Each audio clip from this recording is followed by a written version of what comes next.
Sveiki visi, eteryje laida Krepšinio savaitė. Vilniaus Rytas iš paskutiniųjų kabinasi FIBA Čempionų lygos atkrintamąsias.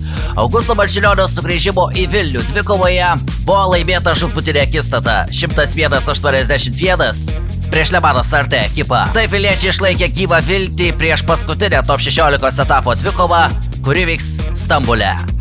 Joje reikės įveikti į grupės lyderę Galatasaray arba tikėtis netikėtos taikvados iš Kolono Kapuel ekipos, kuri žais su minėta Sartė. Augustas Marčiulionis savo debiutiniame mače ant parketo praleido 21 minutę, per kurią surinko 7 taškus ir atliko net 8 rezultatyvius perdavimus, jo kraityje 14 naudingumo balų.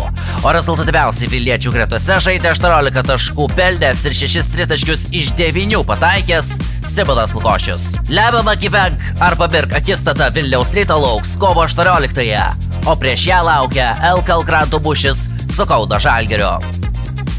Panevėžio Lietkabelio komanda žengė svarbų žingsnį žvelgdama į kitą sezoną. Klubas pasiekė naują susitarimą su vyriausiojo treneriu Nedanu Dočenuku, kuris į Panevėžį atvyko 2018 lapkritį. Nuo to laiko jis tapo ne tik klubo, bet ir viso miesto veidu. Su juo sudarytas naujas kontraktas iki 2028 pagal formulę 1+1. Klubas reiškia dėkingumą ir pagarbą. Taip kalbėjo Lietkabelio direktorius Jonas Mačiulis. O dabar keliamės į Žalgirio dvikovą Atėnuose. Vėlų kovo 12 vakarą nutiko reiškinys, kuris paskutinį kartą buvo lapkričio mėnesį.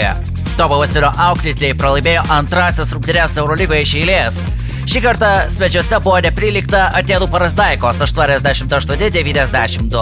Žvaigždžių kupina Graikijos sostinės ekipa stipriausiai kauniečius buvo užgniaužę nuo antrojo kėlinio vidurio. Per 6 minutes pirmosios rungtynių dalies finiše graikai praleido vos 4 taškus ir pirmavo 44-40. Vėliau Panathinaikos džiaugiasi ir dviženkliu pranašumu. Dvikovos pabaigoje intriga atgijo. Po 6 iš eilės Ilano Francisko taškų likus minutei kauniečiai sugebėjo priartėti iki vieno metimo.